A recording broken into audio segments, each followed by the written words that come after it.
There we go. We are live, so we'll give everyone just a minute to start piling in. For those of you listening to the recorded session, hello and how are you doing?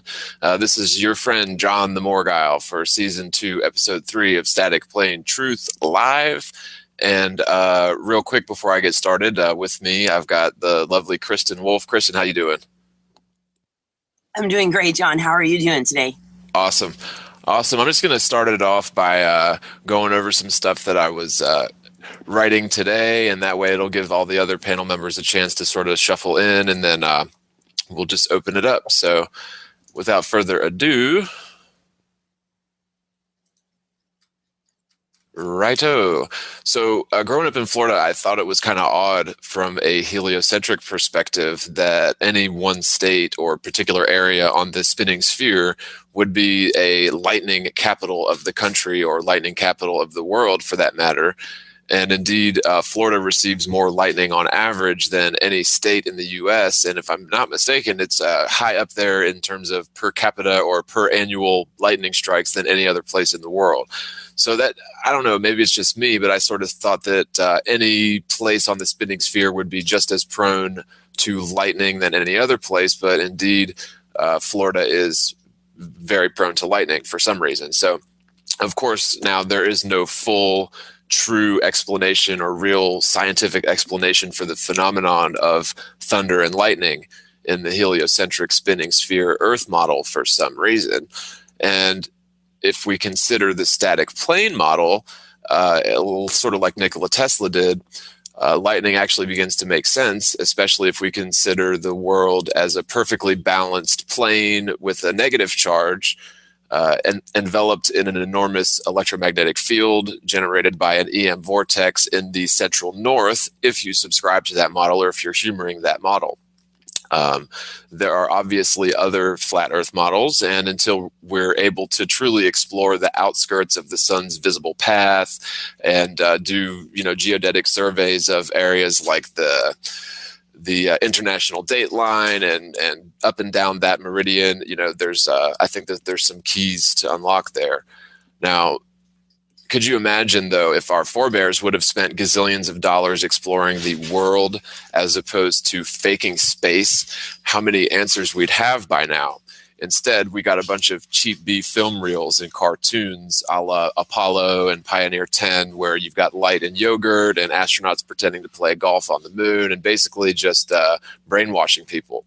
Now, I'm certain that whatever's beyond south or north of the sun's visible path. So we're talking either beyond the 90-degree latitude north or south. The powers in charge of the world militaries found it a large enough threat to the status quo that they pulled out and set up boundaries along with keep out signs. They'll never willingly admit to decades of lies and stealing our money. So we'll continue getting cheap B film reels from NASA.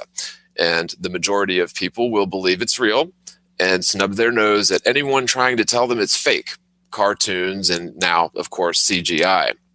And it's kind of funny because Hollywood does a better job faking space than NASA, but I sort of think that's by design.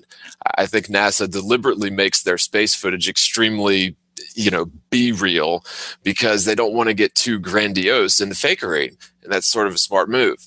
That's why they never show you stars or landmarks on the ground from the ISS live footage, although you'd think after all these years up there in the thermosphere, as they allege, they would have strapped a camera to the top of the ISS looking out into space, but they never show you anything but clouds and water and nondescript deserts and more clouds and water. NASA doesn't even need to make their images appear realistic anymore because people simply do not second guess the spherical Earth pictures and animations unless they're first unplugged and deprogrammed, which is really the result of a conscious decision for each person to make. In other words, the first reaction any educated person has to being introduced to this topic of the flat Earth is to chuckle it off and assume that this person is an idiot. And we're all pretty much guilty of this. I can almost guarantee it. So we really need to help people get past that point and really look into this topic. And in this regard, I see flat Earth as being extremely successful in the past year or two. And this really means that I think we have a responsibility.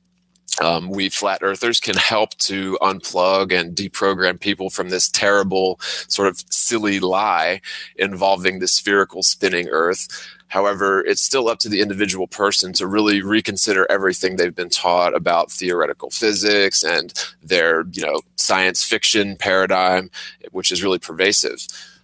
There's a ton of pre-programming going on in the American culture from the time that we're old enough to pay attention to a television, and they're in just about every room for the rest of our lives. We're a culture that has based our lifestyle on a paradigm of infinite space and aliens, where this little planet could be just a speck of dust in our rearview mirrors a couple generations from now. The problem is they always kick that can down the proverbial hallway, and they've been promising the public this daydream involving space travel and moon bases and aliens since the 1950s. And the technology to really drive it home, to really get us those bases, is always right around the corner, always a couple generations away. But we never really see anything of value or true merit in terms of exploration coming out of these space programs, except, of course, more programming. But what if, though? What if we had spent all that billions of dollars since NASA's been around in actual exploration of our world, the oceans, what's north and south of the 90-degree latitudes? Furthermore, and this is sort of changing topics, we make most of our decisions subconsciously, without doing much thinking about the decisions. However, we spend a great deal of time forming our worldview or our paradigm. Most of the world, including and especially the structures of power, are run by essentially lunatics who think that this world is just a stepping stone to the next. And people really believe this because of the culture of programming. In reality, this is the only physical plane in existence as far as we can tell. And exploring the stars is nothing more than science fiction and folly. But unfortunately, most people have been tricked into thinking along these same lines. If you're awake to this, as well as awake to subliminal pre-programmed response triggers inserted into most media, it becomes so obviously pervasive.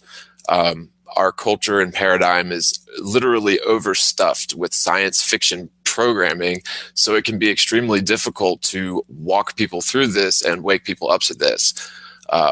They have to let go of this romantic idea of space travel and other worlds, and yes, Star Wars, relativity, etc.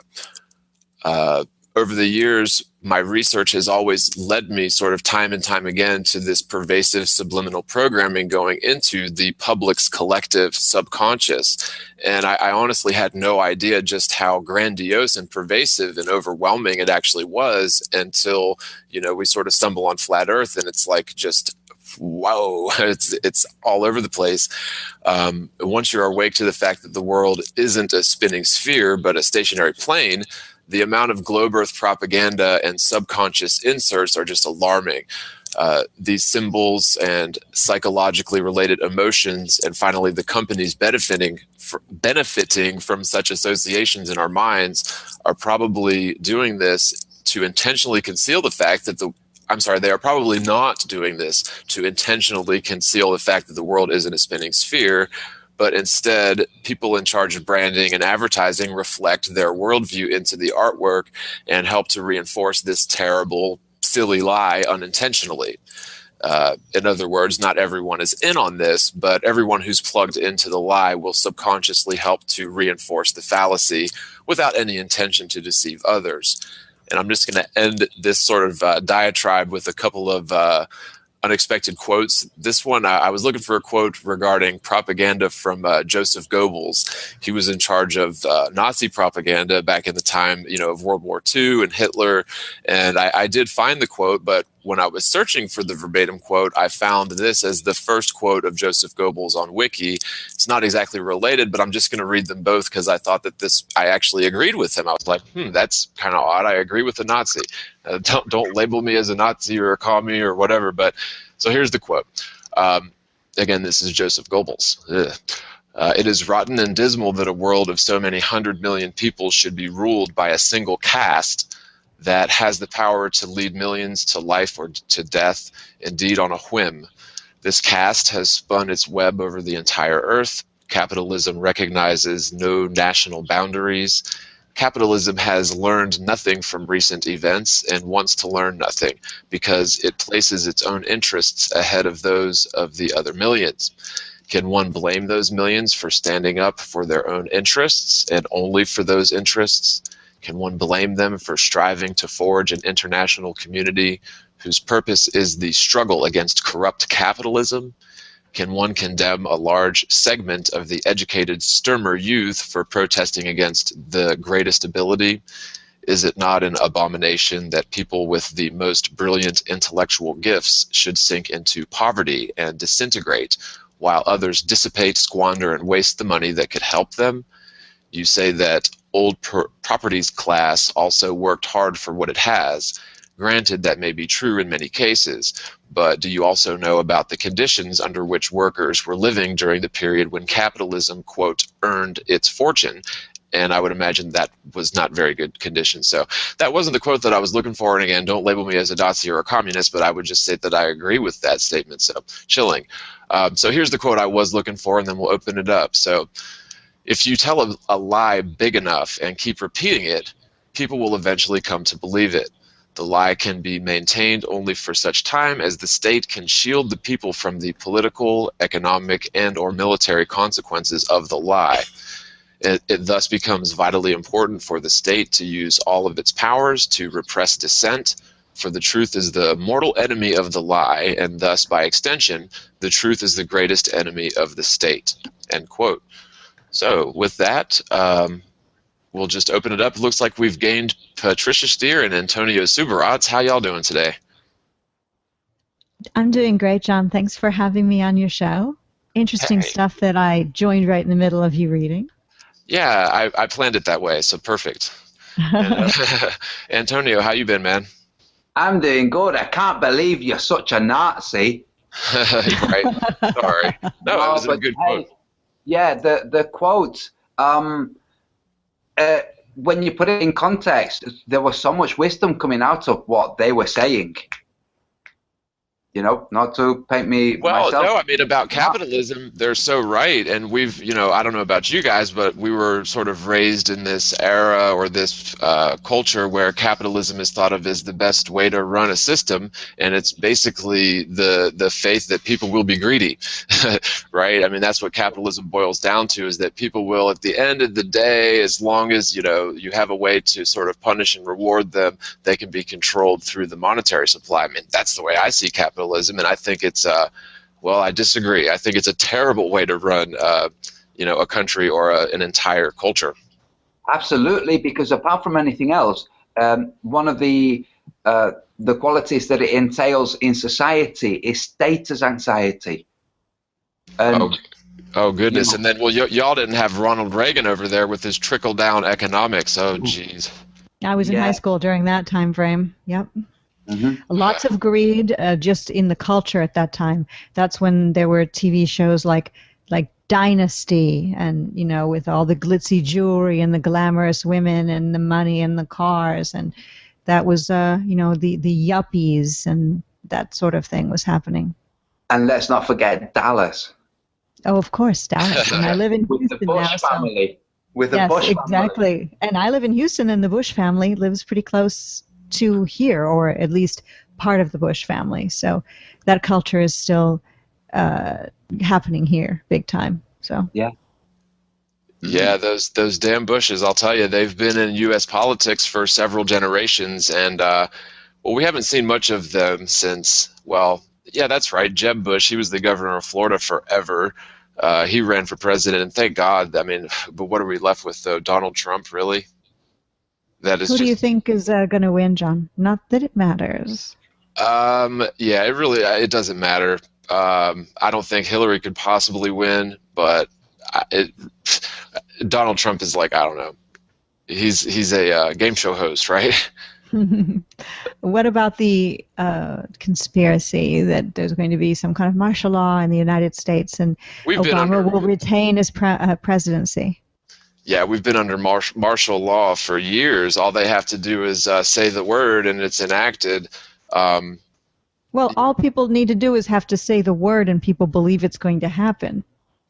Right. Well, That's the people are, thing. yeah, it's scary because people are pre-programmed to act a certain way. If something happens, it's up to us to act positively and get through it. But what's actually going to happen is people are going to do what they see on TV. I mean, that's the scary outcome. And if you watch any of these disaster movies or like the Walking Dead show, which is one of my favorites, you see people that they just act irrationally, and that's how people are programmed to react if something was to happen where the ATM stops working or everyone's talking about this EMP threat. When you realize that intercontinental ballistic missiles are probably not even possible, then this whole idea of a EMP threat from the Russians is just so laughable. And Isn't that a relief? Isn't it a yeah, relief? it really is. From a flat earther's perspective, Russia and the United States have a very strong and vibrant relationship, but it's just sort of kept behind closed doors. And I think that, the world is a stage is a very true statement, and they are actors on that stage, sort of pulling at our heartstrings through the mass media. And they really do a good job of it, I think, in most cases. But I don't know. It seems like flat Earth wakes people up to all this, and so it really is sort of a beautiful thing that it's just this key that unlocks all of these different aspects. That it's I don't know. Do y'all feel that way too? It's just like it unlocks everything. I mean, it unlocks everything from subliminal messages to pre-programmed responses, and it's in there with science and even history. I mean, just everything isn't what it seems, and flat Earth is the key to all this, isn't it? It's Absolutely. It unlocks nature. Yes, I was just going to say. Yeah. All these positive things come from it too, including. Well, you go ahead, Antonio. Yeah, like the physical nature, as in things growing and energies moving, but also like the more internal nature, the nature of humanity. Is pretty cool because you see all the problems that are brought around based on scarcity, based on all the fallacies. They all come from people who don't understand that the world is flat, so they don't see the actual nature of reality. They have this illusory version of reality that they act and react on, and that's why we have the problems. Well, I've been looking into subliminal programming in the mass media for years, and it doesn't really strike you how really, and I said in the little intro there, how pervasive it is with this spinning globe Earth thing. But it's really in so many corporate logos. I'll just do a quick screen share and show anyone watching out there what I'm talking about. Hopefully that worked. I've got something queued up here.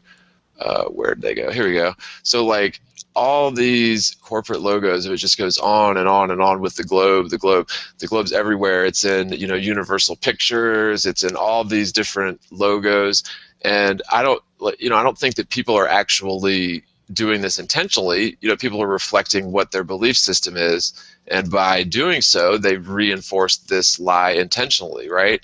Mm-hmm. My brother owns a clothing store in New Orleans, Louisiana. I owned one there too. His clothing store, I named it actually. It's called Culture Vulture. It's rock and roll clothing. He's into, rock music and concert T-shirts and stuff like that. Anyway, when he was trying to think of a name, this is way before Flat Earth, okay. I was coming up with names, and I came up with the name Culture Vulture, since he's going to have lots of different things from various cultures there. And he was going to use a vulture because it kind of goes with the metal music that he likes. Yeah, that's and awesome. The vulture was going to be standing on top of, okay, here's my idea, a globe. Right. Holding a guitar. So there I was helping out with the globe programming without even knowing it. Chill. Right. Fortunately, not because of me, although I did try to expose him to Flat Earth and he wasn't taking it.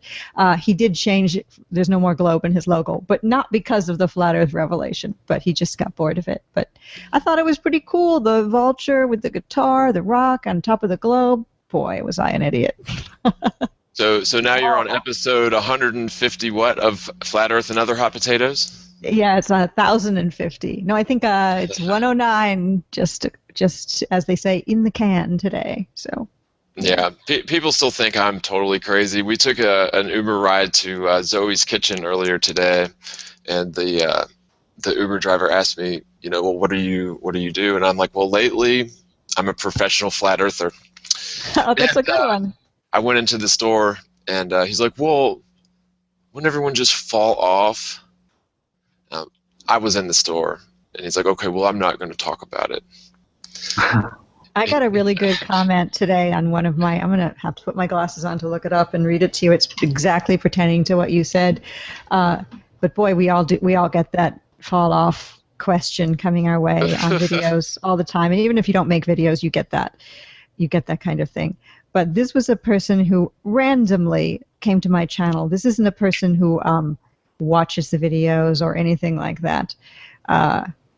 Let me see if I can find it. Yeah, and there's so many, I'll tell you, there's so many experts on my videos, and they've never seen one of my videos. It's kind of weird.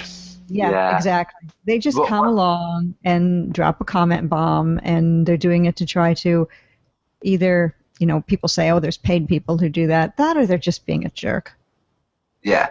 So whenever anybody says that to me about falling off, I like to just turn it, they're trying to put you on the defensive, so it's easier to put them on the defensive and say fall off where, and have them start to try to describe the where. Say, well, who said that there's an edge? Like when people say, wouldn't people just fall off the edge? Say, who says that there's an edge? And then have them respond to that. Right, because everyone always goes to think, and this is something that I did right off the bat was, well, spinning. Everyone thinks spinning, it's got to be spinning. But, what I told them was stationary plane, right? Mm-hmm. So it goes right past people that, okay, wait a minute, stationary plane, not even spinning. Everyone reverts to spinning because that's sort of, ingrained into the subconscious with the whole spinning sphere model. But when, if you consider possibly the stars and the heavenly bodies as spinning and us as stationary, or even possibly just the electromagnetic field above us as spinning, then there's so many other possibilities, and we're not spinning at all. In fact, we've never moved a single yard. Yeah, exactly. And Airy, the astronomer royal, proved that we weren't spinning. So you've got people very highly qualified in the sciences. And that was a failure. What, Patty?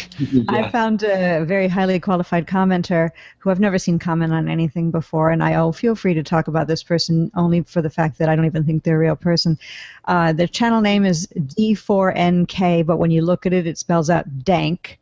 And it's just this weird picture of a person that's not probably his real picture or her real picture. When you go, they've got no subscribers, and all it says under their picture is kill yourself. Okay, so this is the comment they made on my video I did the other day with a Crow 777. He wrote, "This is the dumbest, most useless YouTube channel I ever saw. Flat Earth theory will die as soon as public space transport is available, hopefully, possibly in the future." I responded, "Tell you what, I'll buy you a ticket aboard the first public space transport ship, which will be taking off the first of never." So, nice. That's akin to fall off the edge comments. Although I think people are nicer that make the fall off the edge comments. I think they've just seen those old pictures of ships and the edge, and that's just there was the English novelist Terry Pratchett, who wrote the Discworld novels, where he was showing the Hindu model, the flat disc on the top of 4 elephants on the top of a giant turtle. That was a model of his world, and he wrote a whole series, like 80-odd novels.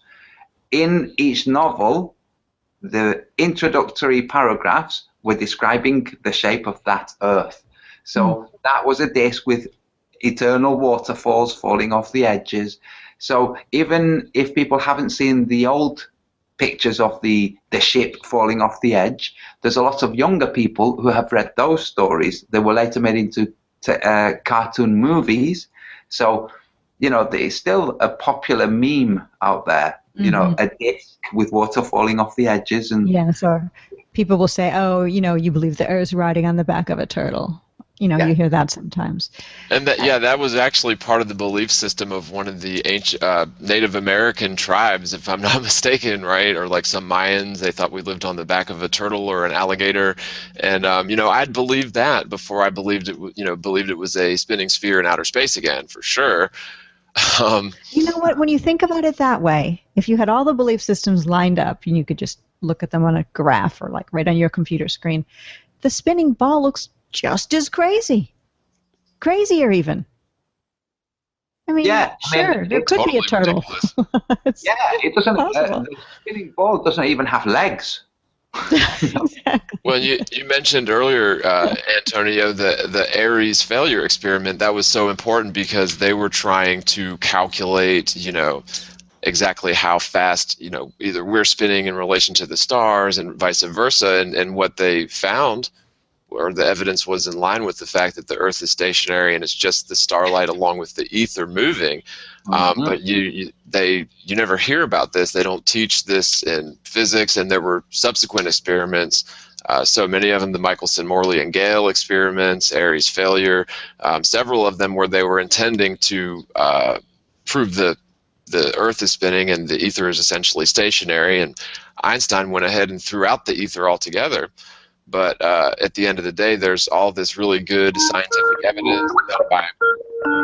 Sorry, guys. No worries. Yeah, all this really just solid scientific data that shows that we're stationary and it's the light that's moving.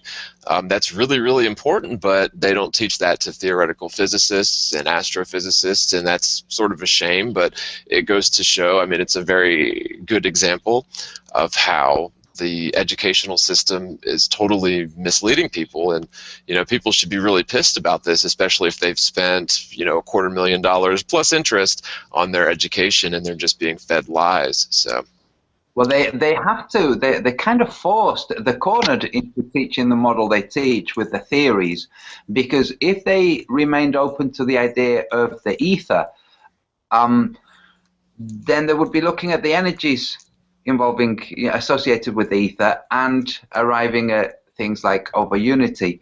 Whereas with the theory of relativity, the over unity is not possible because the ether is not there. So that conduit doesn't exist.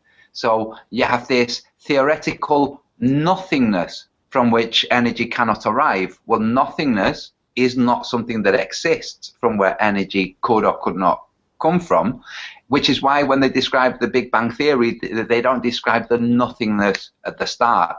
They start. Don't you think it's strange though that science, and people have been really infatuated by lightning for a long time, thunder and lightning. Science does not have a cogent, full explanation of how that works. And what do you think? What do y'all think? I think this is owing to the fact that they're not thinking of reality properly. And I think that there's a lot of answers to fundamental questions like that. What exactly is lightning? How does it work? That could be, really obvious in a flat Earth sort of paradigm. What do y'all think? That's just, I think exactly the same. In fact, you have something similar with the thunder, the actual sound of thunder. What the heck? We're told it's water molecules from clouds clashing. Okay, let's sounds ridiculous. Yeah, right. Let's replicate that in a laboratory. You can't replicate it in a laboratory, which is why they never have done. We have a sound that's happening from an energy meeting another energy, causing the sound, and we have to have something for the sound to bounce down towards us from. Otherwise, it would just go up past the thinnest layers of the atmosphere and reach the point where they can no longer propagate because there's no air. So not just the lightning. The lightning is describing a phenomenon that Tesla was tapping into, but it requires the ether. Now, if you remove the ether from the equation, you're working on electricity and light, and not the vehicle that's allowing it to happen. So, because the atmosphere doesn't have the same qualities as the ether. So, the atmosphere is just what the lightning happens in, whereas the ether. I've even heard them go so far as to hypothesize that cosmic rays are at the root of thunder and lightning, and they just go so far off the deep end to sort of jumping through hoops to ensure that everything fits in with the spinning spherical Earth model. This infinite space model where there's all these electromagnetic waves sort of going through all this infinitude of space, but I think that's all very much fabricated, theoretical, and folly. Oh, absolutely, because what they always do is they remove the source to something external to the planet Earth, therefore something that we cannot tap into. I think it's God bowling, really, that's my scientific explanation. Right. Sometimes he gets a strike and sometimes gutter ball. Hey, John. Sorry, Patricia. Hey, John, we have Robert Shortman. I was going to say we gained a panel member. How you doing, Robert? Yeah, good. Thanks, Wogga. How you doing? Awesome, man. What you been up to? Just on Patricia's show a little bit earlier. That was really good. Appreciated that. It was nice. So nice to see you, Robert. It's been so long, like 10 minutes. Yes, Robert and Patricia just finished the show. Patricia's Flat Earth Under the Hot Potatoes. She was interviewing Robert, and he showed a whole bunch of photographs from Antarctica. It was awesome. It was really cool. Oh, I'd love to see them, man. You still got them queued? Yeah, they're all ready to go. Yeah, go ahead. Let's see them. So you've actually been down there, huh? Yeah, I'll just narrate the pictures since I know what they all are now. Sorry. I'll pretend I was there, although, I couldn't hack it, I don't think. I'd be one of those, Robert, who'd be there for a day and say, can I go back now? Well, he's gonna quiz you after this one, so you really better pay attention and take notes. Okay. Okay. Start with that. Guys, before you start, I'm sorry, but I'm gonna. This is just a very. I just wanted to come in and say, hey, make sure that I could say hi. But I'm gonna have to go because it's so late here in the UK, and I've only just managed to get my sleep back in order. So well, you need to get some sleep, get your sleep patterns back in order for sure, and And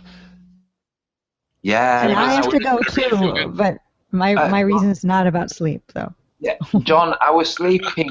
I was going to sleep until recently. I was going to sleep at midday and waking up in the evening. So I was sleeping through the day, and oh man, it had been a couple of months like that, and it was starting to actually get me down. So I've just managed to yank myself back into a proper sleep state.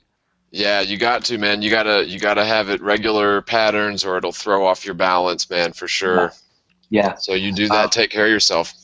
Yeah, thanks, man. And I've got a video that I'm pulling out soon on Airy. A pretty interesting thing that I found on Airy of Airy's failure. I'll send you a link when I put the video, John. I'll pass you a link on Skype. Okay. Awesome, man. Well, take care and thanks for joining us. And we'll go ahead and pass it over to Robert. I'm dying to see these Antarctica pictures, and maybe you can tell us a little bit about what you did down there, and don't tell us anything where you have to go back and kill us later. And I've got to go too, so I'll say goodbye for now and say that, John, I'll be having you on the Secret Hangout show Monday, and we will talk about all sorts of stuff. Definitely. Thanks for coming, Patty. See y'all later. See you later. See you later. Bye.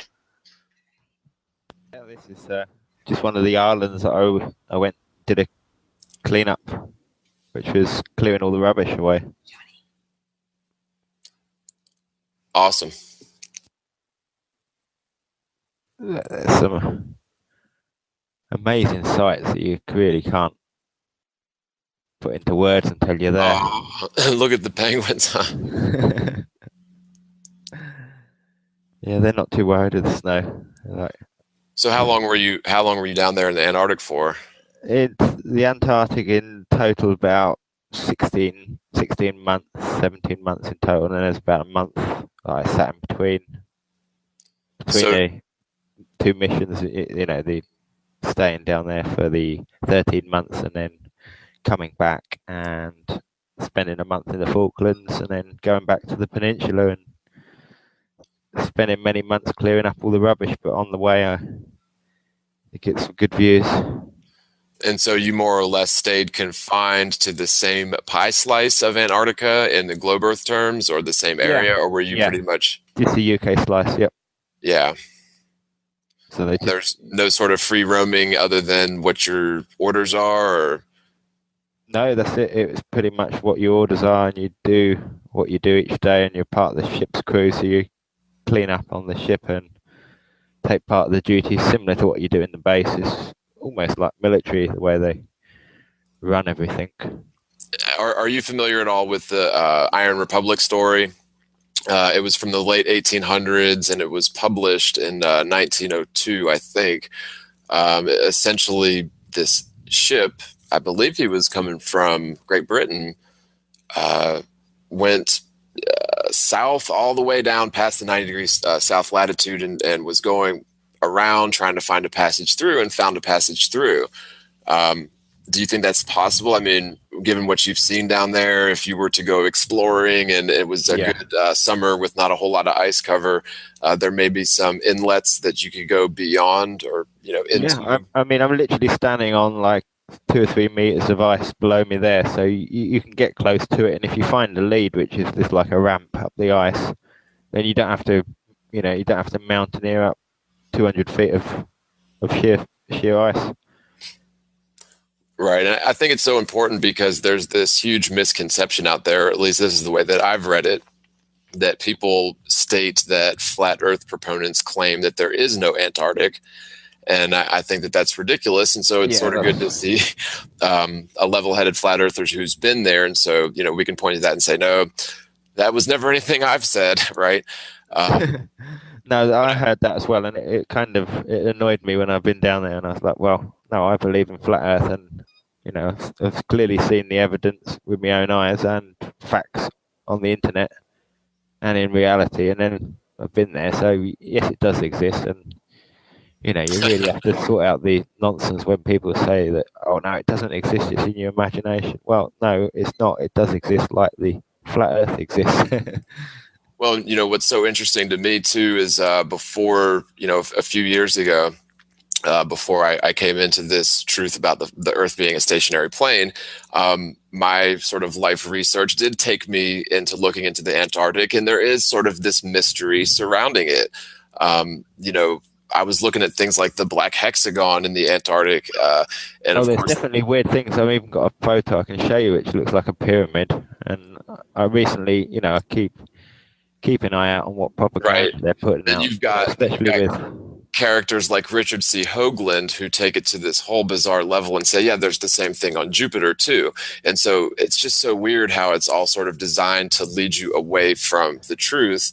And again, there is this big sort of question mark still looming, and we'll get back to the pictures, but this big sort of enigma looming around Antarctica, even in the conventional sort of circles. And so that's really sort of fascinating when it appears to me as if that there is some sort of big time military cover up to really keep us in the dark in terms of doing, a full 360 geodetic survey of the Antarctic. It's almost as if they gave that task to the United States Admiral Richard Byrd and sort of let him do it.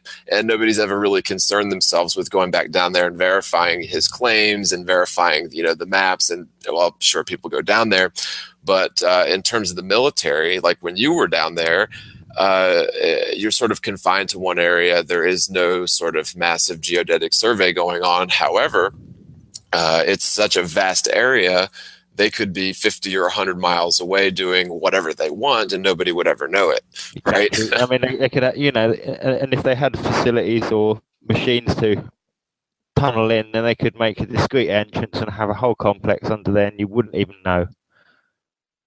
You wouldn't even know absolutely. And then of course you've got the whole going back to the Nazis. I remember that there were claims because you've probably heard this claim too, that Hitler did not die in Germany. He lived to be an old man and died in like Argentina, along with a lot of the other, high up Nazi officers. And that's sort of fascinating that there is this connection to the Antarctic, even in those stories.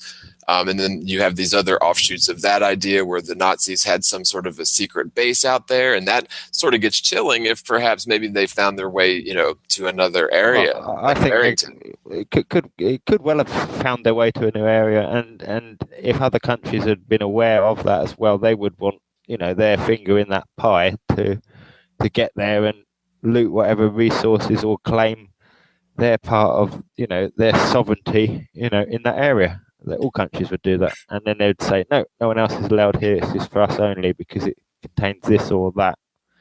Right. Well, if you follow the stories, the people that are in these other areas don't want to be found because they know exactly how this sort of world or this culture works.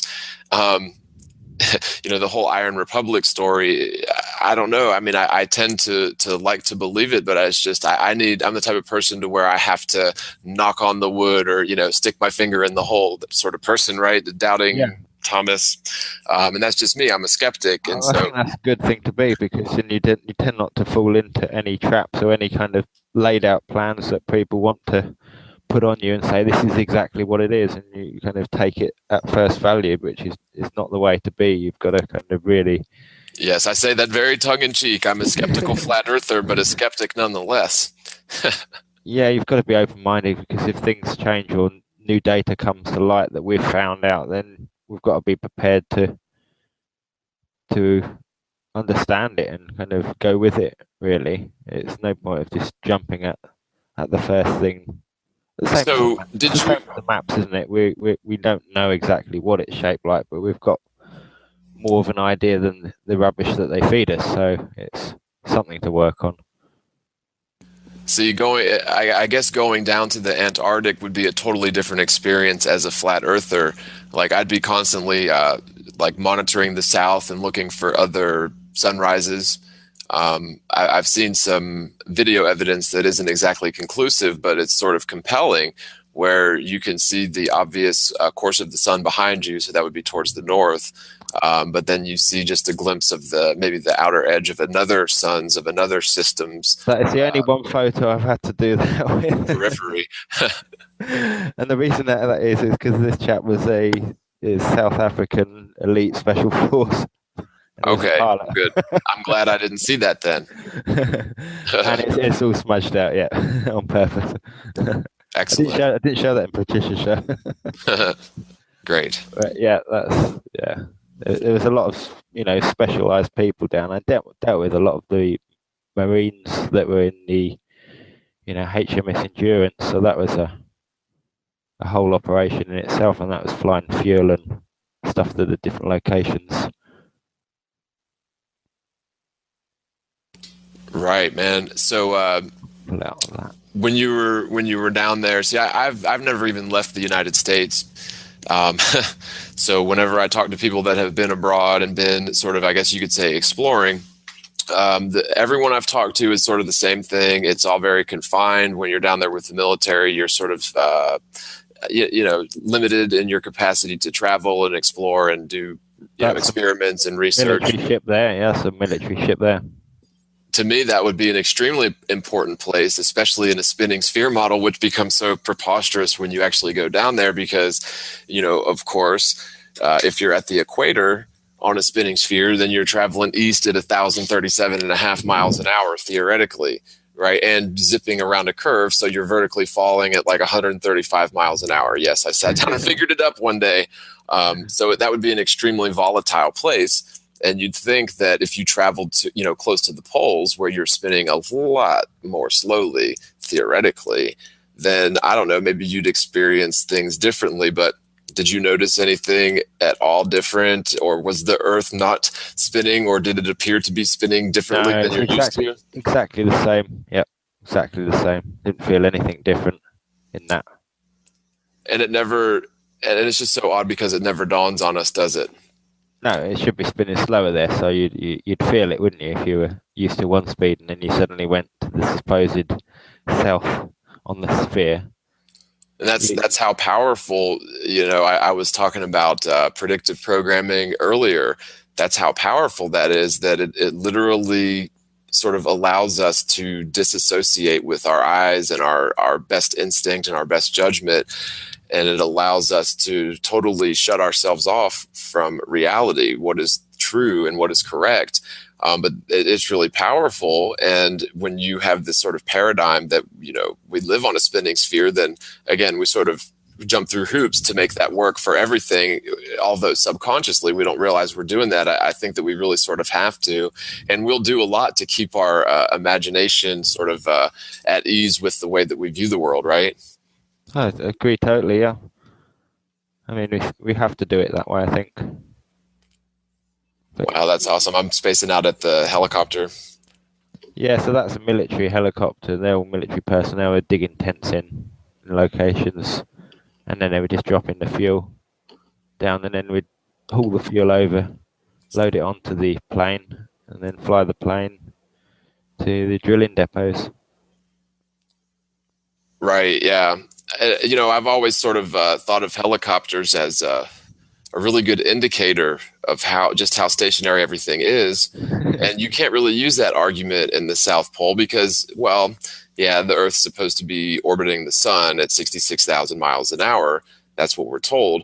And the spin really isn't so much of a factor down there. In fact, if you went all the way to the South Pole, you'd be spinning exactly half the speed as the hour hand on a clock.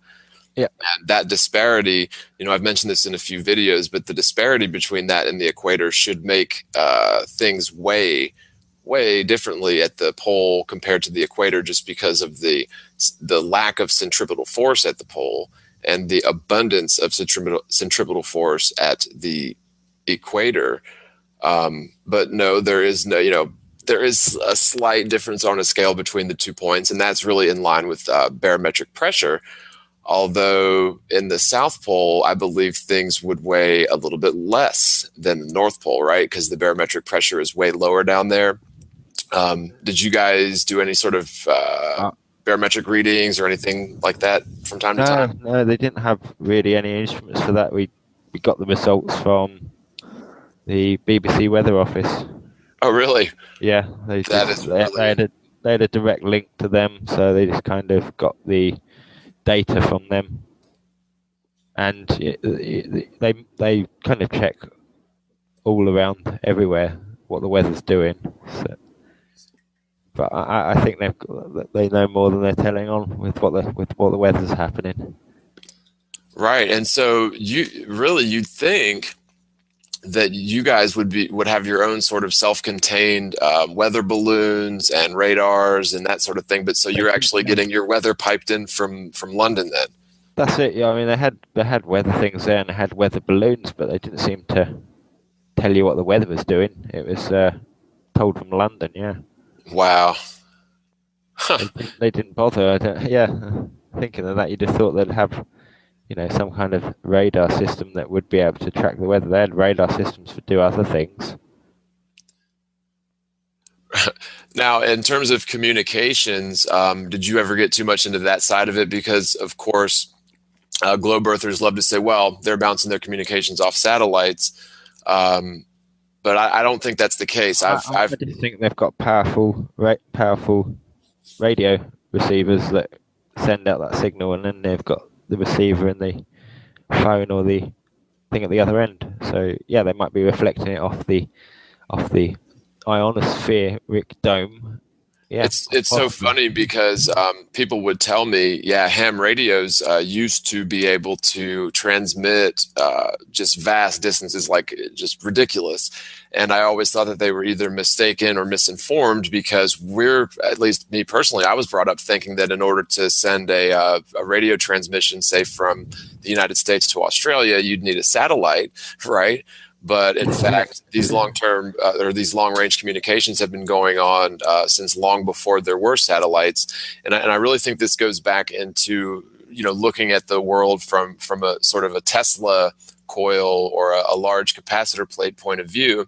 That it would be fairly easy to sort of piggyback on those existing electromagnetic flux lines or the electromagnetic fields generated by the Earth itself. And when you think of it that way, it really makes a lot of sense how long-range communication will work without satellites. It's just, to me, it's amazing how they've... On a flat plane, it does make sense now. It does make sense when you think about the radars, how it would work and how it would reflect off the dome. Right, and I think of the dome as being more subjective. Like, if you really study high-altitude weather balloon footage, there's sort of this equidistant circle around the observer up there that reflects everything back to you. And down towards the ground, it looks like blue sky and clouds. But up towards space, it's just black, right? Especially if it's daytime, you don't see any stars, even though space is totally black. Now, when it's nighttime, launching weather balloons in the United States is illegal, so we don't have too many of those. But it's really interesting because the parallax changes, the perspective changes, and you can see the sun when you shouldn't be able to see it. It should be on the other side of the Earth. It's just sort of sitting there, locally hovering above like we always see it.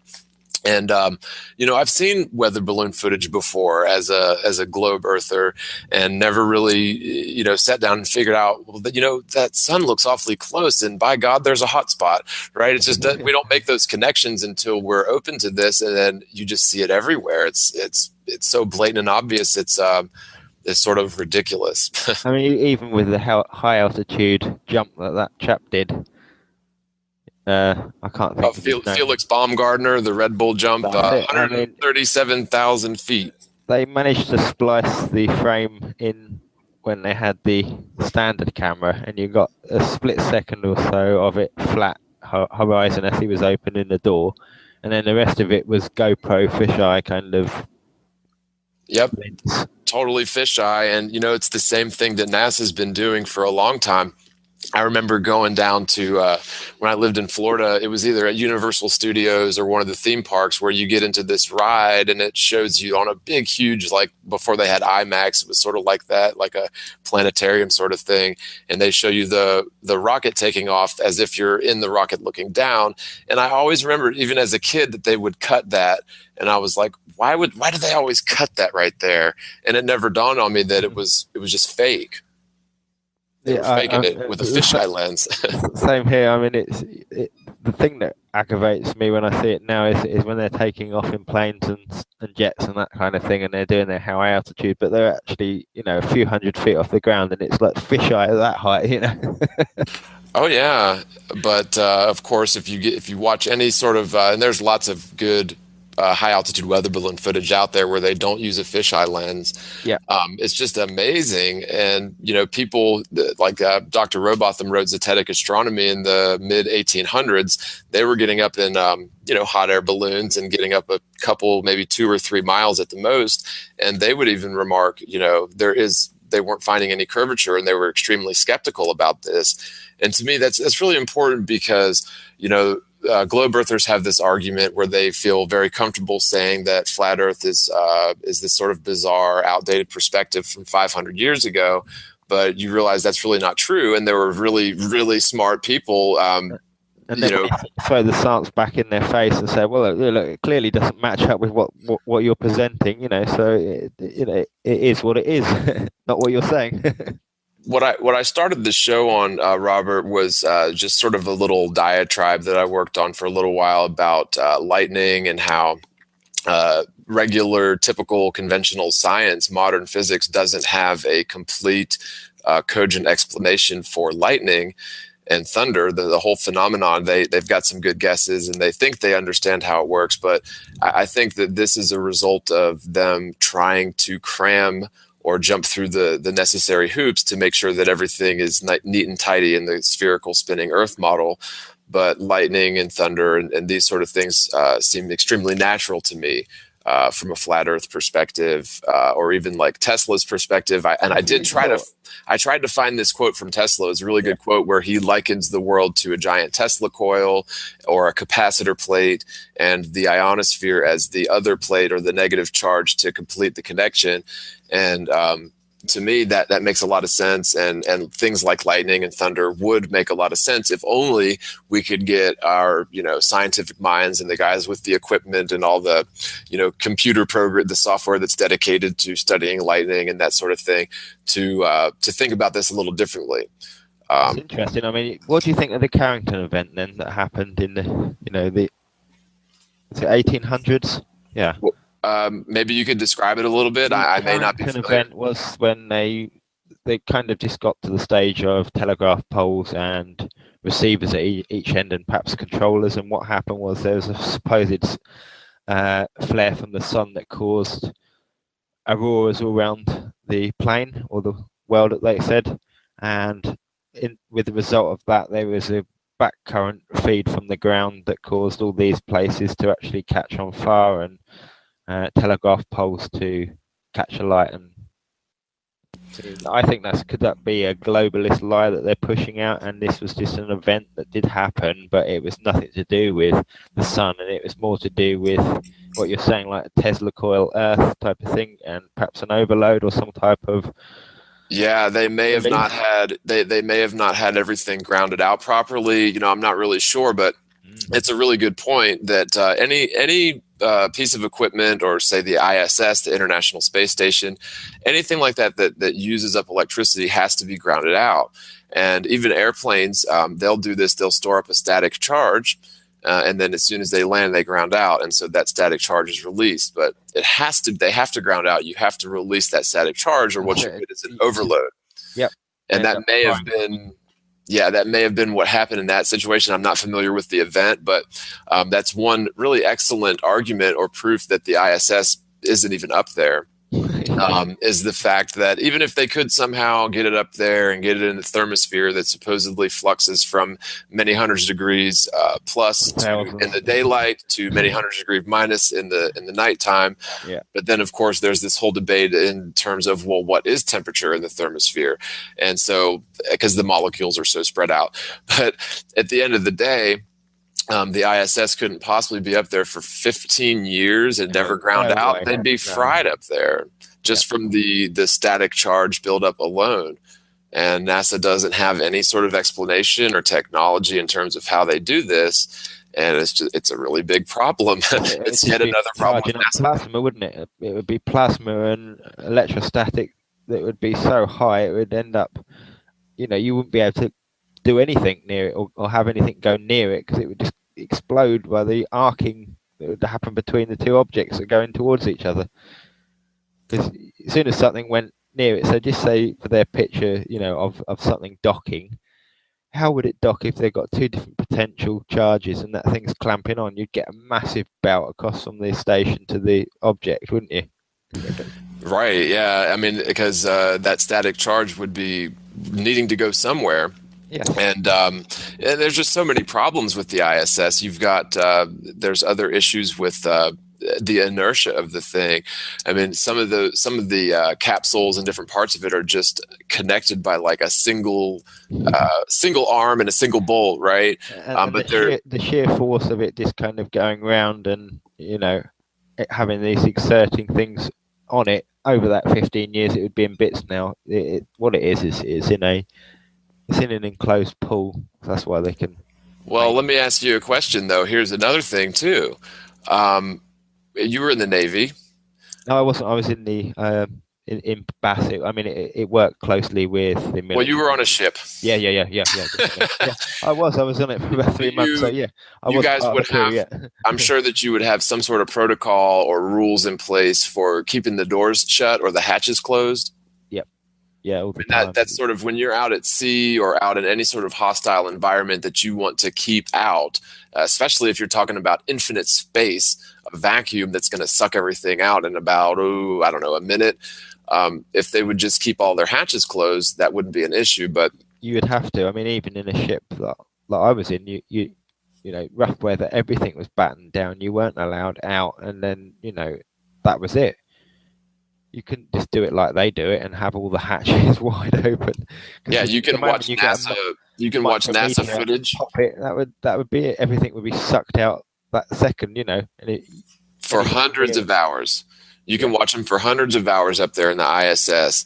They never close the hatch behind them, and really, I'd be a nervous wreck up there. I'd be like, dude, you guys have to close these hatches, because if one tiny little pebble hits the side of this thing, we're all going to be sucked out, and then we're all going to die. No, they just don't even care. My suit, looking at you in my suit, thinking, yeah, I agree with you. I wouldn't take it off. Yeah, right. And it's just so laughable because even from last year, I sort of I've been plugging the crap out of Cleo Loy, because she sort of did this was out at University of Sydney, Australia. She took the Murchison telescope. It's like a radio telescope array. It covers a few square kilometers or whatever, but set it up in a binocular fashion so as to image in 3D. And she focused it about, I think it's 600 kilometers up, 350 miles up or something like that. Wow. And found in the lower magnetosphere these plasma tubes. And these plasma tubes are obviously going to be, charged gases. I did a little bit of research into different types of plasma. And one of the types it could be, notice I said could be, is electromagnetic fusion plasma. And if that's the case, it could be, millions of degrees hot. However, of course, the Apollo astronauts back in the late 60s, early 70s, they did all these missions through and back. Yeah, no problem. Never heard of any of this stuff. Even the so-called Van Allen radiation belts were still sort of new and being debated. And that's it. The radiation was so high, and their hair didn't fall out or anything. It's amazing. It was amazing. Right. But then, of course, today you've got NASA showcasing things like Gemini, which is testing and trying to figure out how to get equipment and people through that hostile region of space. And I believe that's a direct quote. Yeah. And is that NASA admitting that they never went, the Apollo missions were fake? Because I was on to the moon landings 5 years ago. Right. Yeah, I was on to them before Flat Earth, and I was well aware of it before Flat Earth. I was like, "Wow." Right, and the motive's clear. It's like, okay, they wanted to, because JFK made a promise, and they had to fulfill the promise for JFK, right? So they faked it. Well, I don't think so. He may have planned it, and maybe he was just as snowed as everyone else. I think that was probably the case. Because you got to remember, they've been cranking out things like Lost in Space and sci-fi, infinite space propaganda for decades and decades, back into the 50s. And so, to me, that was sort of a natural outcome of growing up in that sort of culture, is to have a real affinity for space exploration. I mean, that's almost as American as apple pie anymore. Yeah, I mean, they are up in their mark, in the UK at the moment. Last week this week they had an article in The Guardian kind of mocking Flat Earth and mentioning, various people. Oh, it's great, though. They're really shooting themselves in the foot. And then they're going on to say, well, there could be aliens and this kind of thing coming from people in, parliaments in Europe and that type of thing. It's like, so yeah, that's hand in hand. That kind of says Flat Earth, load of rubbish, and space is real. Look, there's aliens. It's another way of them wheeling out something new that's going to grab everyone's attention and distract everyone from what is actually happening, which is people becoming more aware of what we're not living in than what we are. Right. Yeah. Like I mentioned this the other day, but there was a follow-up done to it, so I'll mention it again. But Stephen Hawking's, everybody knows Stephen Hawking's. Somehow he did a documentary piece on a 3.1 mile laser test. And according to him, there was 6 feet of downward curvature over 3.1 miles. Then a flat earther on YouTube, Dr. Zach, was covering. They're doing a follow-up. They've done a pre-test, and there was 0. And what it seemed like the Stephen Hawking team did is they had some really sort of ditzy actors doing the experiment. And it was almost as if they didn't level off the laser. They had it sort of pointed down at a very slight angle towards the water, so that when that laser beam would hit the water at, say, a mile out, then it was reflecting sort of up at a steeper angle out towards the boat, and that's why it appeared to have raised 6 feet. But even according to the spherical trigonometry, over just 3.1 miles, there should only be, like 72 inches of curvature or something like that. And so I would, it was a really sort of a short, well-done little laser test documentary. Again, it's Dr. Zach. But I thought that it was really good because they debunked Stephen Hawking, and their preliminary test showed that there wasn't any sort of curvature over, 3.1 miles. I've done it myself this year. I mean, I did it with a boat and a camera. Right. And I was going to say, it's no surprise to us because, we've been measuring and looking for curvature. And I say we collectively, but the flat earthers out there have been measuring and trying to detect this curvature over many miles. And even, just go back and read Zetetic astronomy from the mid 1800s, and they were picking out lighthouses that should not have been visible from, 50, 60, 70 miles away.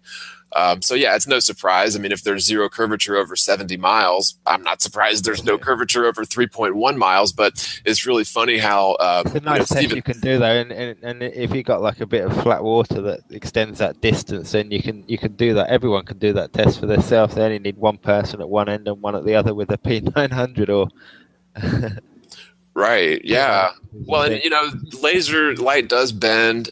There is going to be some degree of atmospheric refraction, but the fact that Stephen Hawking, who's sort of touted as this genius, would even put that on his show to show 6 feet of curvature over that short a distance. And so that's why I say they really do shoot themselves in the foot trying to do this, because anybody that even thought about that for a second would be like, wow, 6 feet. So don't you think your eye would pick up on that? Our eyes are really good instruments to judge straight lines versus curved lines. Yeah. And, we can clearly see that there is not this vertical droppage over 3 miles or 10 miles or any mile, regardless, even 60 miles, we're not finding that curvature. And so that's really why, it's that sort of solid physical empirical evidence that has led me and many, many others to this conclusion. But it's frustrating because people don't want to look at it. People think it's stupid. And then, you've got people even going down to Antarctica, taking pictures, and don't think, I never would have thought, well, the spinning doesn't seem that much different here. No, you're right. Yeah. It's interesting to see how people's minds are, and they really are dumbed down, aren't they? A lot of the time. And I don't think there's a lot of people that will wake up to it. And they're the type of people that still believe 9/11 and everything else. There's what the government's told them. Right. There's a big batch of people that will wake up, though. This is it. There's a huge amount, and that's why they're doing what they're doing, to ensure that section of the population doesn't suddenly start to think, hang on a minute, maybe this chap's actually saying something that makes sense, and then they look into it, do the research, and actually check evidence for themselves. So they're not just taking one person's word for it. They're actually thinking for themselves and looking at lots of different sources, and then going with their instincts of what they're seeing physically in reality, not what someone's telling them. Well, and here's a bunch of crap. ODD TV got shut down last week, and ODD TV just recently, within the last few months, he had a really big YouTube following, and he was hitting all the conspiracy stuff, and he just recently started looking at flat Earth and agreed that there's something to this, and so they shut him down. And that's a little scary. I mean, I've had things delete off my search on Google, because obviously I went down to the Antarctic, and it links when you type Robert Shortman in Bass in the Google search. It come up with the web diary, but it also used to come up with the winter picture as well when I was there, and that's been taken down by Google. So they're starting to erase things. Yeah, they're censoring. Luckily, I've got such a bag load of pictures. If they did anything, then it would be out everywhere in one go, the whole lot in one flash. So they don't. Well, and the thing act is, in the background and do things gradually, incrementally, so you don't kind of notice it. But I notice things when they change. When I get censored, I really get sort of fired up, and so that's another reason why I say that they shoot themselves in the foot. The whole Globe Earth team, I guess you could say. That's why they do it very gradually, so you don't feel like you need to react so much. And if they do it bit by bit, you think a little bit here, a little bit there, not noticed. But I'm well aware of what they. Well, like for example, when I was on the Art Bell show, and I did that debate with the doctor from Harvard, I got some flack for that because the debate really was sort of controlled and not in my favor. Yeah. But I did a remix of it and just sort of hit the really important points where the doctor obviously didn't have an answer, and there is something to this, obviously. So I was very confident about it. But they hit me with the copyright strike, and they claimed that was their material. Even though, I attended the show freely, it was my voice. I didn't sign any waivers of my rights to the material away. And they still hit me with that.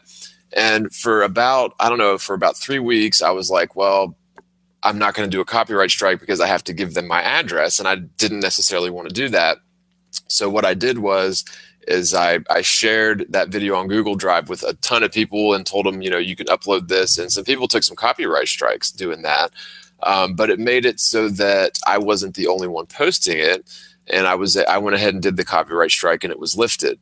But that's what I mean. It's like it pissed me off that they were going to try to censor me, by essentially abusing YouTube's automated systems, and that's what they did.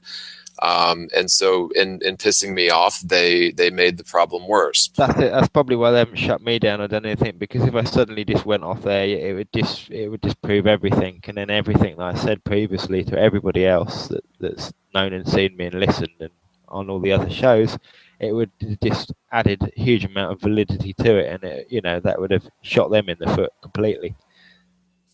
Yeah, definitely.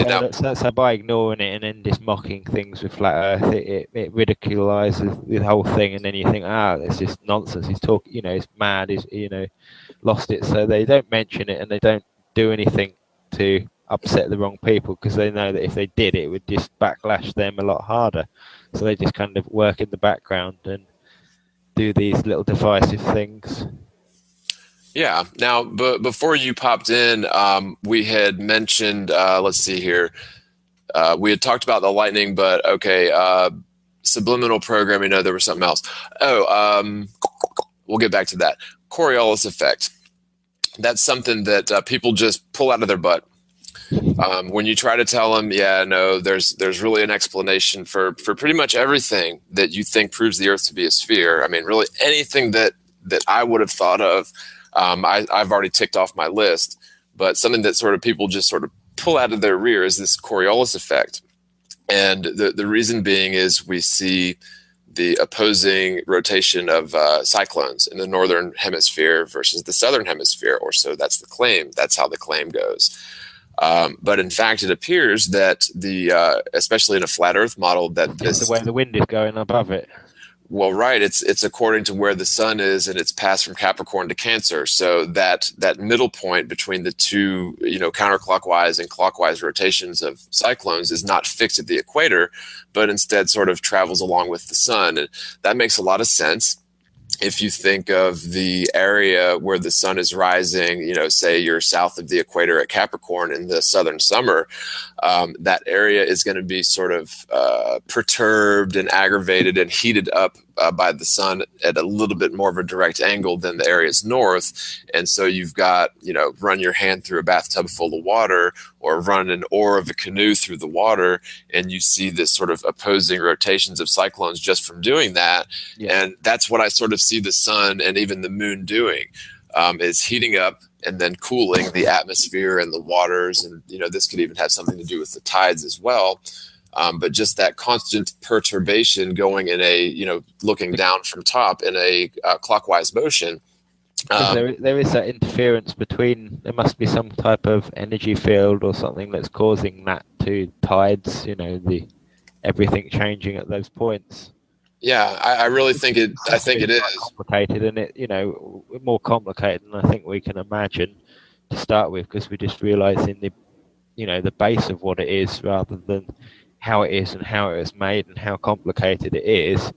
I think that's it's a wonderful thing that we can think about, because there's many options of what it could be, but there's certainly something to it. Right, and it's like we can see the sun coming up, and we think we know what the sun is, but I really don't. I think we have no clue what the sun is, and that's that's okay. We don't have to make things up and say, well, it's atomic fission. Atomic fission is just theoretical, or fusion, or whatever. It's theoretical. It's never been demonstrated. You can't reproduce it in a lab. And so to say that that's what the sun is and that's what the stars are, that's just extremely premature. Even if they get different, I guess, light readings, there's sort of like the Doppler effect with sound waves. There's a Doppler effect with light waves or electromagnetic waves. And that's how they claim to know that the sun is mostly helium and hydrogen. I just find that really, not helium and hydrogen. Yeah, helium and hydrogen. They really limit science, and they do it on purpose again, so we don't really know the real ins and outs of what is happening. Yeah, they have no idea. They're not going to go and scoop up a chunk of the sun and test it and say, yep, we were right. It's never going to happen. So they're very safe in this cocoon of theory. The best experiment I've seen is this thing called the Keeley experiment, and what that is just a pure mechanical device. There's no electric. What it is integral design is water, that's part of what makes it run, and it creates like a water hammer compression effect that shunts this pistons, which turns the wheel, and the reverse effect of what it does is it creates this vacuum chamber that compresses the water again and negatively charges it, and the compression of that creates microwaves. Yeah. Pure water on its own, and that's a device that was in this museum that they kind of shunned and said it was rubbish, and it didn't really do it. But it's no different to all the other patents that are thousands of free energy, this and that was sat in the offices that they're governing and controlling. Well, and it's a shame because I really think that the Earth itself is sort of this massive free energy device. I mean, it's really unlimited capacity. And there really are. I mean, it appears that there are ways to tap into this. We don't have to be burning, fossil fuels. We don't have to be burning coal. We don't have to resort or revert to nuclear power. An absolute huge amount of things that they could do that would save vast amounts of energy to the point where we wouldn't be using any energy. Right, just pull it straight out of the ether. Oh, and that's what we had talked about before you had popped in was Ares failure. I don't know if maybe you wanted to touch on that a little bit, but of course, Ares failure was an experiment done by a royal astronomer, Airy, and it was to essentially, he wanted to calculate, how fast the Earth was moving or spinning in relation to the ether. But the experiments, without getting into all the details, showed that the Earth was stationary and it was the ether or the light that was spinning. And it's just sad because you don't see these sort of revelations in the physics textbooks. And other than the NASA publications that mention that it's a flat, stationary, non-rotating object, for testing their aircraft, they mention it then, but that's the only time they mention it. Right. Well, and even practical applications and of. They also put a caveat in and put a second line. So we also got a calculation for the sphere as well. But really, the summary of the whole document is quite extensive. The summary says it all, and that's a flat, non-rotating.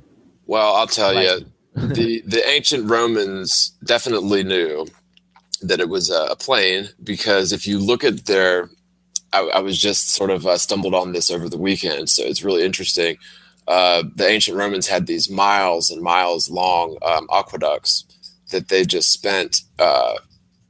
They really didn't spend that much time, but they just had such well-controlled brute force manpower, and their engineers knew how to build things with the arches to save on material and give it structural support. But it's just like hundreds of miles through mountains and valleys, and keeping a perfectly 3 inches per mile downgrade on these aqueducts that are sort of elevated on these huge platforms built out of stone. And from the top of the mountain right to Rome, they had them coming from all different directions in a perfect grade. Now, if the Earth was a sphere, just think of what sort of spherical trigonometry they would have had to do in order to get that grade right. But they didn't. That idea never even crossed their mind, and yet they got it so perfect that many of the ancient Roman aqueducts are still in full use today. And so that's really sort of amazing that we can get that sort of permanency with modern engineering. But even ancient stuff, the pyramids line up with the stars and lights in the sky. Right. Yeah. That's not changed. Yeah. Longer. Oh man, I never could understand that from a heliocentric point of view, because I was fully indoctrinated. I mean, I believed that the sun. Well, they said it was alien, but no, it's not. It's just the fact that they thought, oh look, that's what we're looking at now. Whether it's 3,000 or 10,000, however old it is, we don't know. But the design of it and the whole map, not just the 3 pyramids that line up with the Orion belt, we're talking that the whole network of, it's about 100 miles square, and there's various locations of all these tombs and things, and it all maps out to make a star map of the sky above. Yeah, it's chilling. I tend to respect ancient cultures a lot more than I used to, and I really think that it goes back to this whole, at least for me personally, it goes back to this whole idea that, we've figured this out and we know that, there's really nothing special about our world. And all these people were just so naive to think that there was anything special about them or what their plans were or what, It makes us all feel insignificant, and then it really does. But, set in that mindset then of fear and, something's going to smash into the planet, anytime, any day. Yeah, but when you now looking back at them, it's like, these guys, these cultures, these ancient cultures really had a lot figured out. And yes, so maybe we can learn something from them, but unfortunately it's really hard to do, from the whole standpoint of evolution and heliocentric space. Yeah, because we're limited with the information, and unless you're again going out and physically getting it, you can only take it from the sources that you can find, and that's where they've got the control in it, and that's the. Well, it sure is, and I wonder what lengths they had to go to really suppress the Zetetic movement after Robotham, because there was a lot of people that were really, sort of diehard flat earthers and agreed, with me and probably with you. I might have to check the history time out of what they said and how locate, if anything event-wise happened after that to cause a big distraction from that. Because it seems to be through various chunks of time that they, it comes up and then it gets kind of, it diminishes and people forget about it, or something else happens and then that event's ignored. But I think it's gained too much momentum now for that to happen. Right, and I think that's really owing to the internet. I see it as sort of a double-edged sword. It is. It's snapped them back because they thought, we can control it, but we can also get the information out as well. Right, we can reach so many more people, but at the same time, it's almost as if our physical bonds, where the bonds really matter and are lasting, are sort of atrophying. This is why I'm meeting with local people for the UK flat earthers, and we meet up and do the experiments, do the tests, and then. Well, the culture had to change a little bit. People honestly weren't ready for this a year ago, but I just see so many people that are sort of popping off and waking up to this, that it really is a good time to where, there's so many resources online, on YouTube, there's websites, IFRS is still pretty good, where you can just get a ton of really good information on this.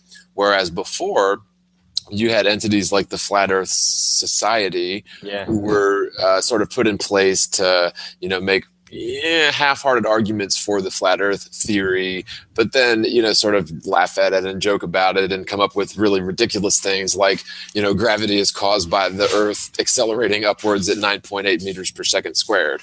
And of course, that's just ridiculous, but that's the sort of things that they'll insert into the, into their model in order to make people that are sort of researching this half-heartedly think that it's actually trying to do something real, think, is it really worth it, with this kind of. Right, and it works. That works, but it's not going to work anymore because there's really a good number of people that are awake to the good points. We don't have to have theories of gravity. We don't have to have theories of space-time or dark matter. None of that's necessary. I believe if we get up in groups around, in each country and actually start doing this is what's going to forge a lot stronger bonds with everyone, not just one person. When I met the people I met on the last event, it was, I gained friends I wish I'd had 30 years ago. Right. Yeah, I'm thinking about coordinating something.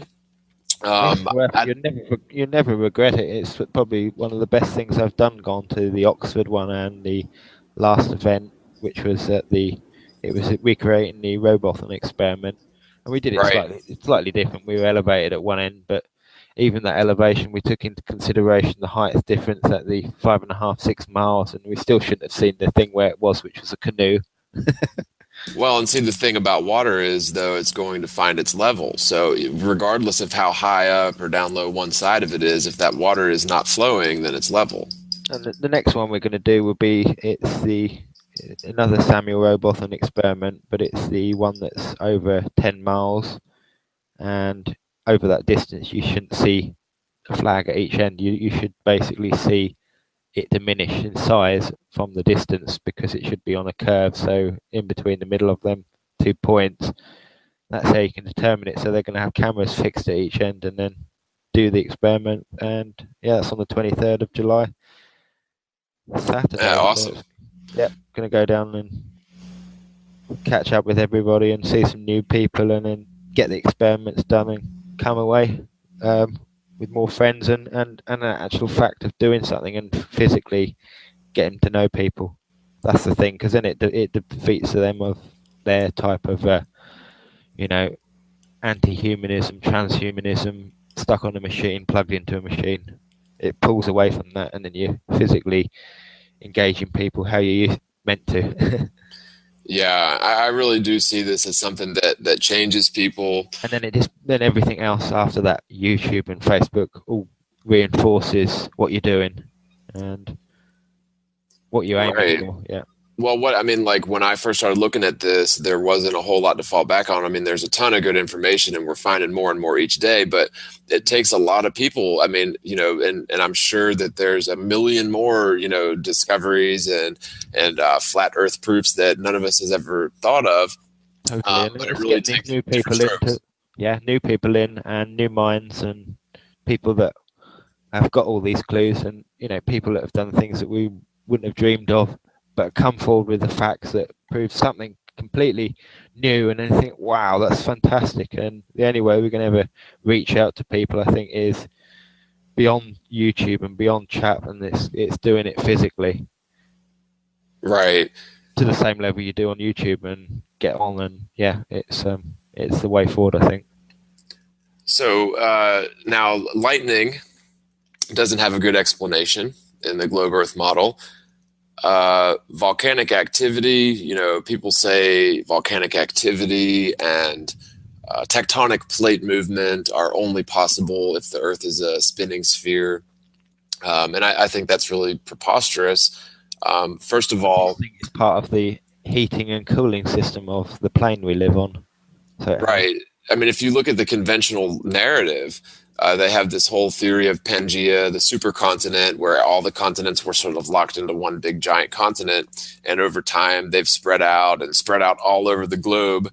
But really, I mean, if you look at this from like a physical laws standpoint, all of the more dense land masses should have wound up as sort of a strip along the equator, because that's where the centripetal force would be the greatest, or centrifugal force. No, they went evenly everywhere. It's amazing how that did that.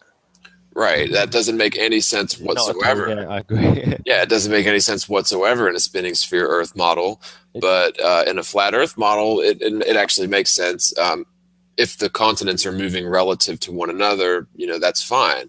The Earth is still stationary, and you don't have this problem of creating a spinning ball wrapped around lava. I mean, how does that work, right? Like, how do you physically wrap everybody around a ball made of lava?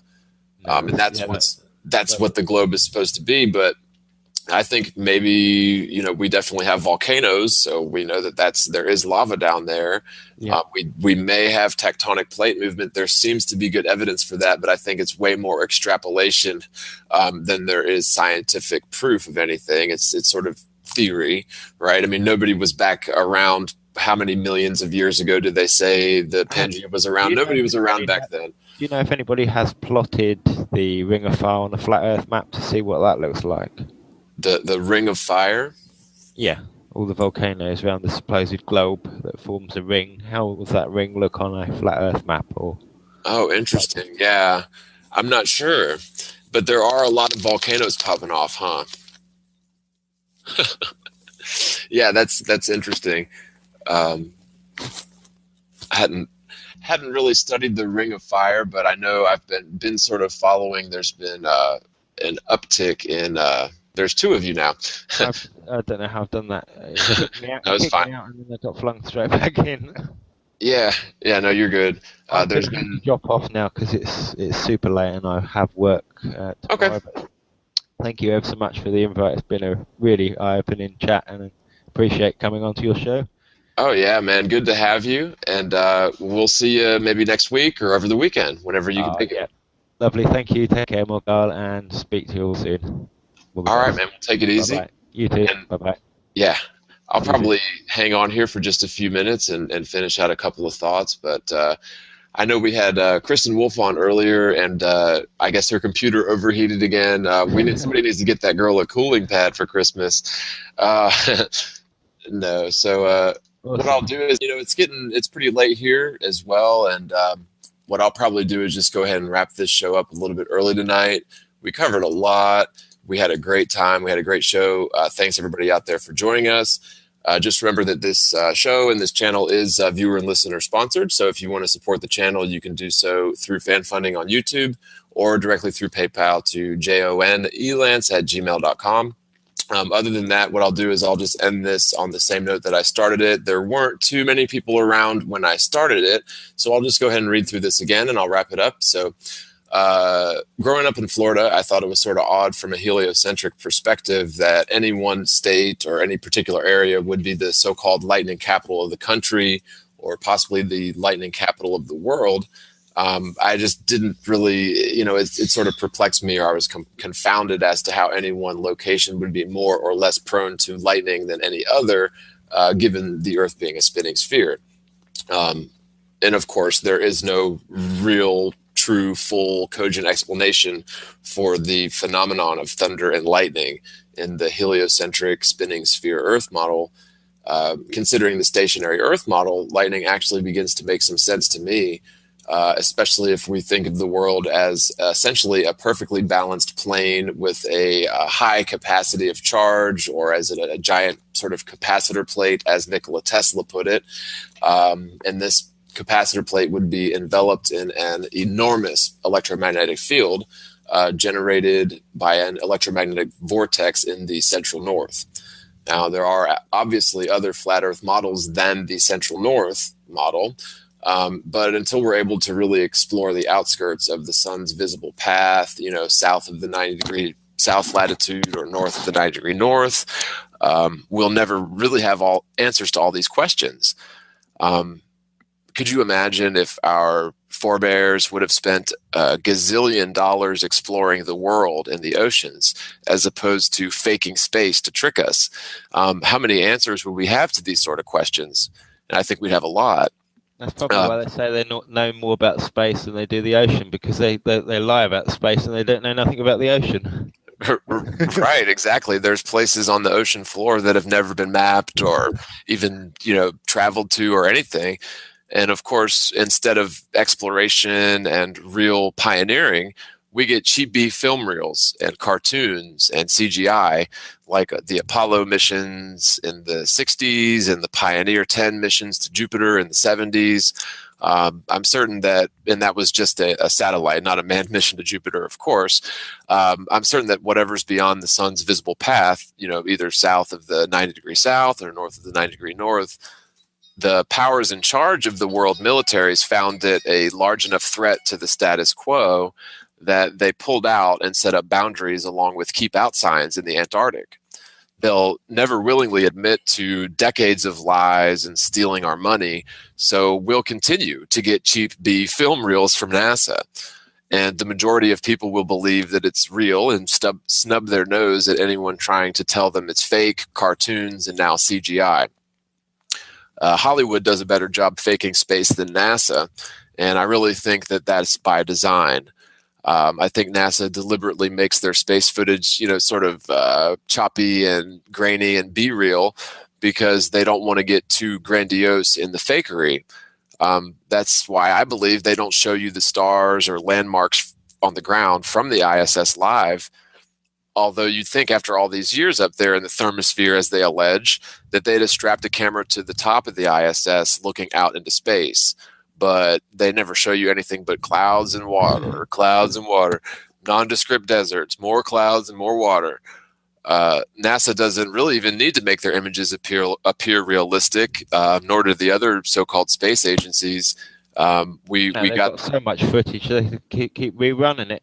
And they've done that before. They did that with the Soho things I spotted out about a couple of weeks ago. Right. Same rerun of image over a 4-year period because I was capturing it on my iPad and just doing a screen capture. Or I think it was the Japanese had the images of, maybe it was NASA it was like supposedly 1 million miles away, and it shows the Earth and then the dark side of the moon as a full moon. And that's really neat and all, but it looks like a South Park episode. That's how bad it is.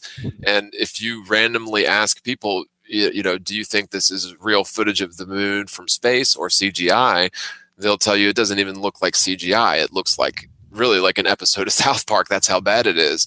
But again, I don't think that NASA wants to get too technically particular in their fakery. They don't want to show you stars because they'd have to answer for, the lack of accuracy in terms of what the stars should be doing. They wouldn't be able to do it, and you'd be able to spot it out and say, oh, that's located over that at that angle. Hang on, I'm looking up now at that angle, and it doesn't match up at all with where they're meant to be positioned. So they can't do that. They have to keep it simple, so it keeps the lie simple. Exactly. Yeah. And people just don't second guess the spherical Earth pictures and animations because there's no reason to. And unless people or, the one is unplugged and deprogrammed from this sort of terrible and silly lie, it really results it's really the result of a conscious decision for each person to make. I mean, people are not just going to agree with you on this. People have to go down their own sort of personal checklist, and not everyone's going to go do that. Most people are just going to go back and fall back into the programming that is very comfortable and familiar to us. I mean, we all love Star Wars and the whole romantic idea of infinite space and traveling to other planets. But the first reaction of any educated person, if you tell them there is no infinite space and, the Earth is a physical stationary plane and space is possibly a non-physical illusion, or maybe something more exotic, who knows? Oh, they get angry, don't they? Yeah, they get a little angry, or they'll chuckle it off and assume that, we're crazy or we're idiots, but we're not. But we're all sort of guilty of this. We really are. We've all sort of done this. I know I did it first. And so I think that we need to sort of help people get past that point and get them to really look at this. And, sometimes it's all it takes is like, like you said, them shooting themselves in the foot with these Neil deGrasse Tyson episodes where he's like trying to dog flat Earth as being stupid, and you've got Stephen Hawking's doing laser tests showing 6 feet of curvature over 3.1 miles, making him look really stupid. And again, I would urge everyone to check out Dr. Zach. He's sort of documented a recent controlled laser test, and they've only just done their sort of preliminary tests and debunked Stephen Hawking on National Geographic or wherever he does his shows. So, like I said, I think it's great that they're going to go around shooting themselves in the foot like this because you can't prove a lie to be true. You can't prove the Earth to be a spinning sphere when it is actually a stationary plane. And the more that they do these stunts, like these half-ass laser tests with supermodels doing the tests instead of scientists leveling it out and showing you what they're doing, then I'll take that any old day of the week. But this, we really do have a responsibility to other people that have been tricked. We, as flat earthers, can help to sort of unplug and deprogram people from this terrible, silly lie involving the sphere Earth. But it's still up to the individual to really reconsider everything that they've been taught about theoretical physics and science fiction and all of that romance that goes on. There really is a lot of pre-programming in the American culture from the time that we're old enough to pay attention to a television, and there's really one in every room. So we're a culture that has based our lifestyle on a paradigm of infinite space and traveling to other worlds, where this little planet could just be, a speck of dust in our rear view mirrors a couple generations from now. But the problem is that they're always sort of kicking the can down the road, and it's always a few generations away before we can have this technology that we're paying ridiculous amounts of money, $20 billion a year, to achieve. It's always, just out of reach. Our grandkids will be on Mars. Well, that's what they've been telling people since the 50s. And so, when is the jig going to be up? But people just keep on believing it, and the technology is always right around the corner, so people keep paying for it. But we never really see anything of value coming out of these space programs. And accept more programming. But for this, I think people should be really mad. I mean, they've stolen our money. They've lied to us. They've faked space. They've tricked our children. They've tricked us.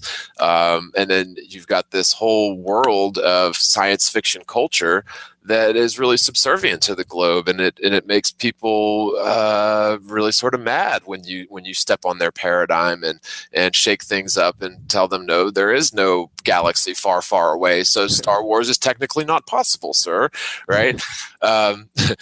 And really, the sad thing is we make most of our decisions subconsciously without doing much rational thinking about these decisions. And that's, these are big time life decisions. But most people do spend a lot of time forming their worldview or paradigm.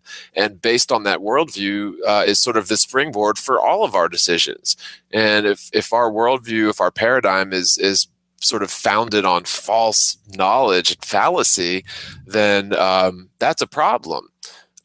Most of the world, including and especially these sort of big spheres of power and influence run by lunatics who think the world is just a stepping stone to some other world, in reality, this is the only physical plane in existence as far as we can tell, and we should really cherish it, and we should really, leave it better off than we found it. And unfortunately, our culture and our paradigm is just overstuffed with science fiction programming and sort of this idea that we have this disposable planet because our great grandkids are going to be on Mars, but in fact this is all folly. It's all a fallacy. Yes. It's fabricated.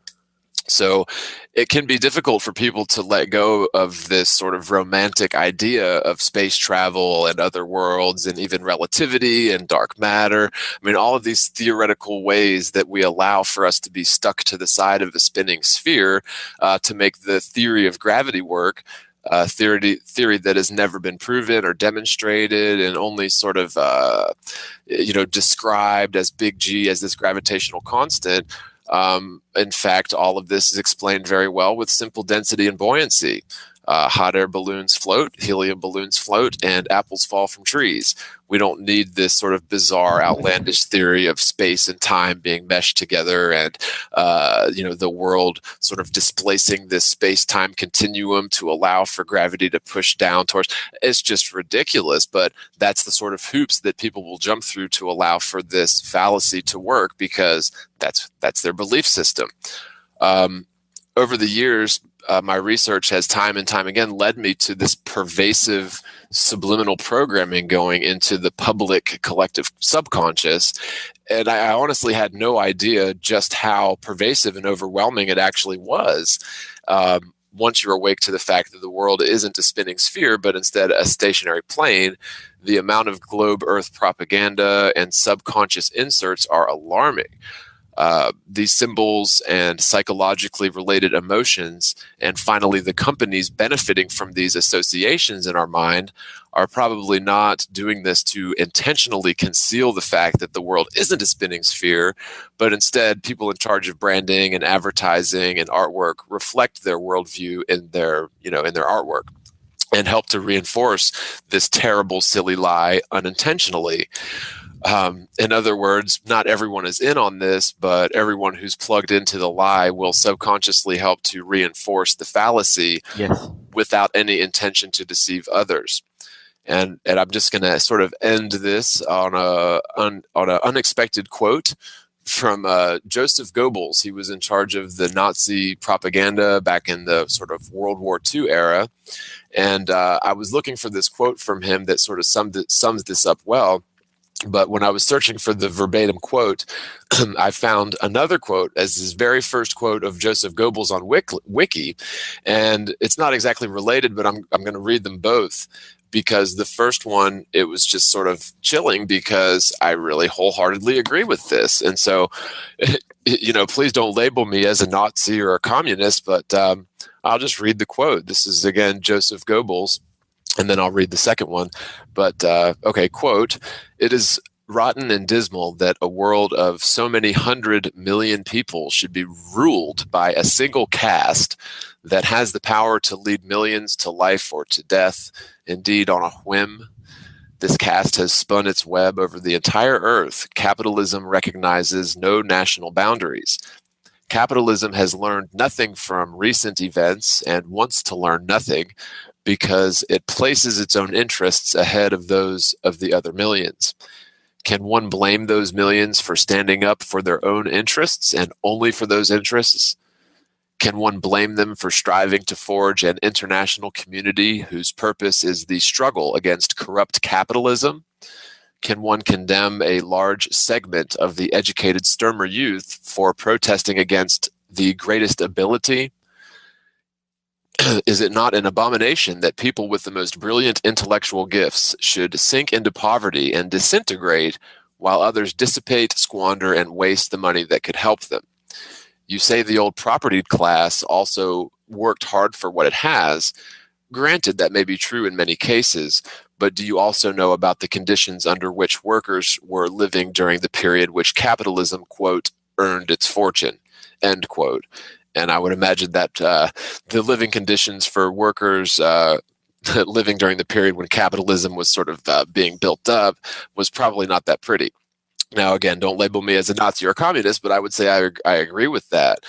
But anyway, here's the quote that I was looking for. Again, this is Joseph Goebbels, and it's sort of talking about propaganda and how it works. But, quote, if you tell a lie big enough and keep repeating it, people will eventually come to believe it. The lie can be maintained only for such a time as the state can shield the people from the political, economic, and or military consequences of the lie. It thus becomes vitally important for the state to use all of its powers to represent dissent, for the truth is the mortal enemy of the lie, and thus by extension, the truth is the greatest enemy of the state. Thank you all so much for joining us tonight. Y'all have a great evening across the plain, and we'll see you again on Saturday at 3 o'clock Eastern. God bless and good night. Good night. Good night.